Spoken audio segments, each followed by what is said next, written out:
চলছে একের পর এক কথার লড়াই, কখনো পাকিস্তান কখনো ভারত, এ যেন চলছে হুমকির লড়াই। হুমকি থেকে কখন তা যুদ্ধে গড়ায়, এই নিয়ে চিন্তায় পুরো দক্ষিণ এশিয়া।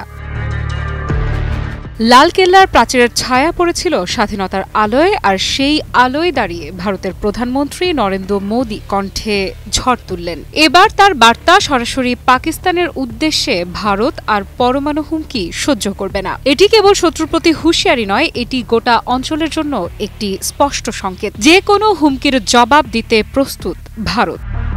গত কয়েক মাসে ভারত পাকিস্তানের সম্পর্ক ছিল চরম উত্তেজনাপূর্ণ। এপ্রিলের পেহেলগাম হামলার পর পরিস্থিতি আরও জটিল হয়। পাকিস্তান থেকে পারমাণবিক হুমকি আসার পরই ভারতের প্রতিক্রিয়া স্পষ্ট হল। মোদি ঘোষণা করলেন সিন্ধু পানি চুক্তি স্থগিত থাকবে। তিনি বললেন, আমাদের পানি শত্রুর জমিতে সেচ দিত, অথচ নিজের ভূমি তৃষ্ণার্ত থাকত। এখন ভারতীয় কৃষকেরা তাদের প্রাপ্য পানি ফিরে পাবেন। এই এক বাক্যে শুধু কৃষকদের অধিকার নয়, পুরো জাতীয় স্বার্থের কথা ঘোষণা করা হলো।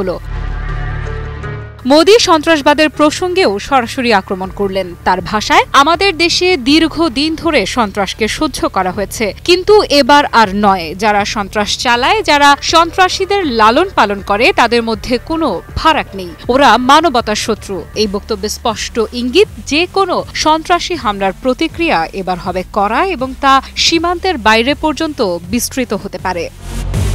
তিনি আরও যোগ করেন, এই ব্ল্যাকমেইল অনেক দিন ধরে চলছে, এবার শেষ হবে। যদি শত্রু অপরাধ চালিয়ে যায়, আমাদের সেনাই ঠিক করবে কাদের বিরুদ্ধে কি পদক্ষেপ নেওয়া হবে। অর্থাৎ কূটনীতির লম্বা পথ না নিয়েই মোদির বার্তা পাঠালেন সরাসরি, ভারত শক্তি প্রয়োগের জন্য প্রস্তুত। মোনালিসা হেভি ফ্লো 15 পিস প্যাকেটের সাথে 8 পিসের একটি প্যাকেট একদম ফ্রি।